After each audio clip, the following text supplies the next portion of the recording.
সদ্য সমাপ্ত PSC miscellaneous পরীক্ষার পর নতুন যে পরীক্ষাটার দিকে তাকিয়ে সাধারণত পশ্চিমবঙ্গের ছেলেমেয়েরা এগোচ্ছে সেটা হচ্ছে পিএসসি ক্লার্কশিপ, তাই না? খুব সামনেই হয়তো পরীক্ষাটা আছে।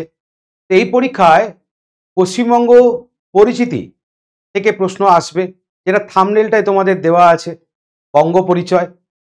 আজকে থাম্বনেলটা দেখে নিশ্চয়ই তোমরা বুঝতে পারছো যে পশ্চিমবঙ্গ কেন্দ্রিক কিছু একটা আলোচনা হবে। হ্যাঁ, ঠিকই ধরেছ, কিন্তু এটা পশ্চিমবঙ্গের যে সমস্ত বিশিষ্ট যে সমস্ত জেলাগুলো আছে বা বিখ্যাত যে সমস্ত জেলাগুলো আছে সেগুলো সম্পর্কে আমরা আজকে এখানে আলোচনা করব। আজকে আমরা বঙ্গ পরিচয়ের মধ্যে যে জেলাটা নিয়ে আমরা আলোচনা করব, প্রশ্ন থাকবে ভিডিওর এন্ডের পরে কমেন্ট সেকশনে গিয়ে তোমরা জানাবে সেই জেলা থেকে আর কোন বিখ্যাত পার্সোনালিটি নাম যেটা তোমরা জানো।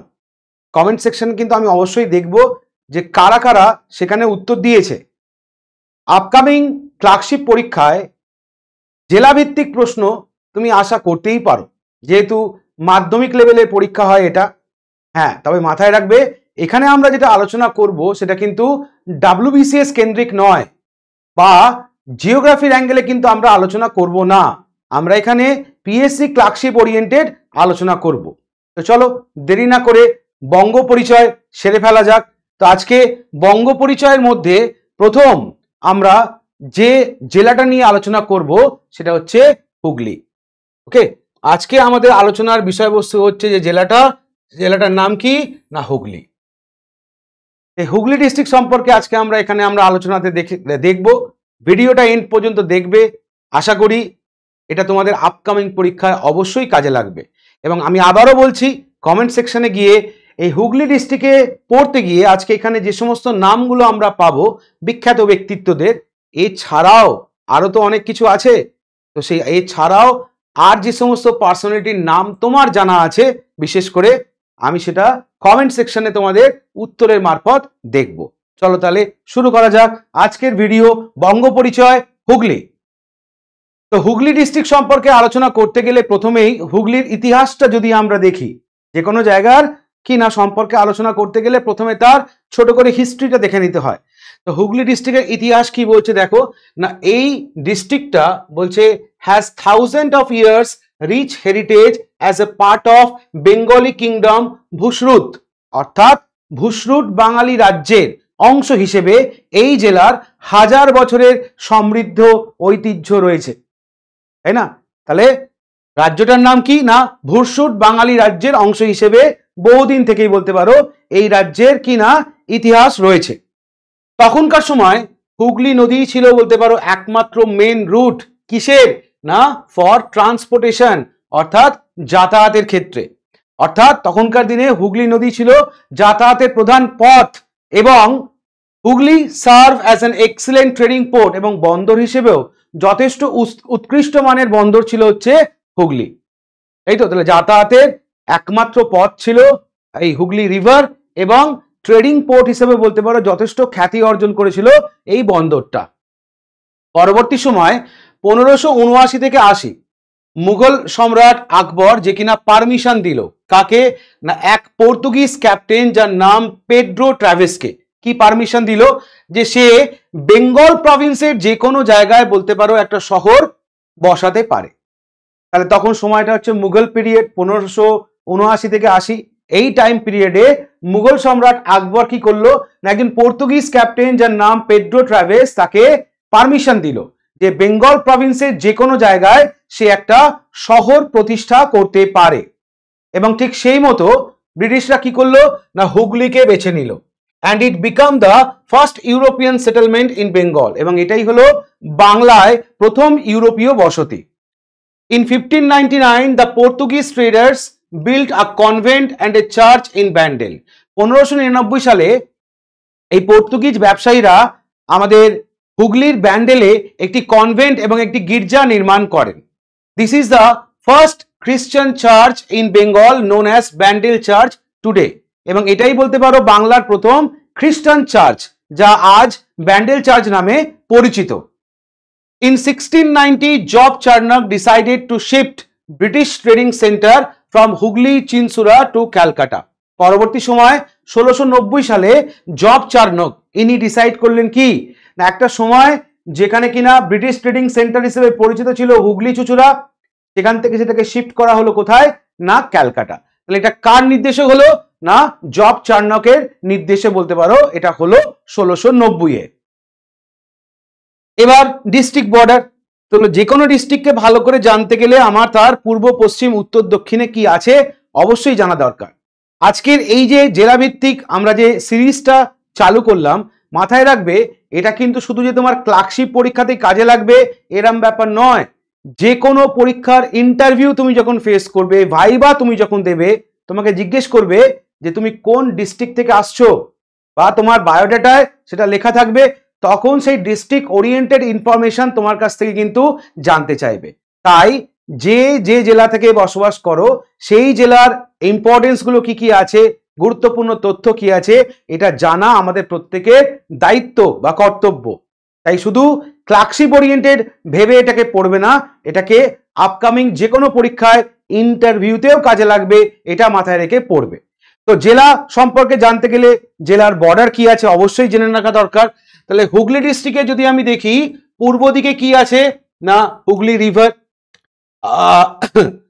যদি আমরা দেখি নর্থ ওয়েস্ট অর্থাৎ উত্তর পশ্চিমে কি আছে বাঁকুড়া, উত্তরে কি আছে বর্ধমান, দক্ষিণে কি আছে হাওড়া, এবং সাউথ ওয়েস্টে কি আছে না মিদনাপুর। তাহলে হুগলি ডিস্ট্রিক্টকে ঘিরে পূর্ব দিকে রয়েছে হুগলি নদী, উত্তর পূর্বে উত্তর পশ্চিমে রয়েছে বাঁকুড়া, উত্তরে রয়েছে বর্ধমান, দক্ষিণে আছে হাওড়া, এবং দক্ষিণ পশ্চিমে রয়েছে মেদিনীপুর। এবার এই হুগলি নামকরণটা কি করে এলো আমরা জানি প্রত্যেকে কি না হুগলি নদীর নাম অনুসারে জেলার নামকরণ করা হয়েছে হুগলি। আর আমাকে জিজ্ঞেস করতে পারে এই হুগলির হেডকোয়ার্টারটা কোথায় বা হুগলি ডিস্ট্রিক্টের হেডকোয়ার্টার কোথায়, তখন মনে রাখবে হুগলি চুঁচুড়া বা হুগলি চিনসুরা, এটা হচ্ছে জেলার সদর দপ্তর। এবার সাব ডিভিশন, তাহলে হুগলি ডিস্ট্রিক্টের সাব ডিভিশন কটা, সেক্ষেত্রে মনে রাখবো 4টে। কি কি না চুঁচুড়া সদর, শ্রীরামপুর, চন্দননগর, আরামবাগ, টোটাল 4টে সাব ডিভিশন রয়েছে হুগলির আন্ডারে। এবার হুগলির গুরুত্বপূর্ণ অন্যান্য যে সমস্ত জায়গাগুলো আছে ইম্পর্টেন্স প্লেস, এগুলো আমাকে একটু জেনে রাখতে হবে।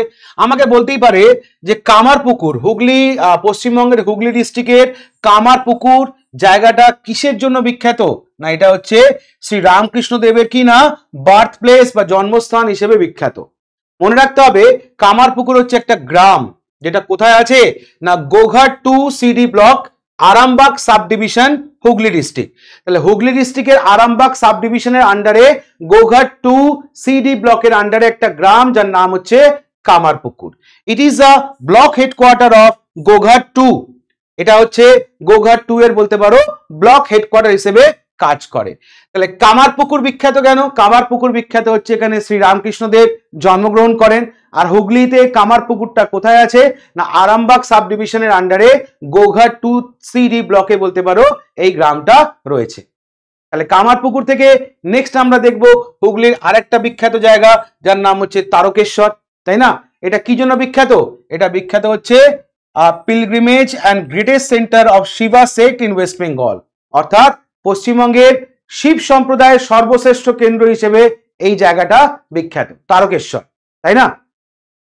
কি বলছে তারকেশ্বর ইজ কল্ড বাবাধাম বা সিটি অফ শিবা, অর্থাৎ আমাকে জিজ্ঞেস করতেই পারে যে বাবাধাম নামে পরিচিত পশ্চিমবঙ্গের কোন জায়গাটা, তখন আনসার তারকেশ্বর। বা বলতে পারে দ্য সিটি অফ শিবা, মানে এটা হচ্ছে ডাকনাম, পশ্চিমবঙ্গের কোন জেলার ডাকনাম হচ্ছে বা কোন জায়গার ডাকনাম হচ্ছে কি না দ্য সিটি অফ শিবা, তখন আনসার হচ্ছে তারকেশ্বর।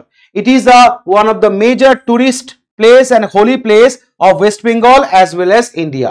তাহলে এটা পশ্চিমবঙ্গ সহ ভারতবর্ষের অন্যতম একটা কি না প্রধান পর্যটন কেন্দ্র, এবং তার সঙ্গে কি না তার সঙ্গে হচ্ছে পবিত্র স্থান। তাহলে জায়গাটার নাম তারকেশ্বর, যেটাকে আমরা বলি বাবাধাম বা দ্য সিটি অফ শিবা।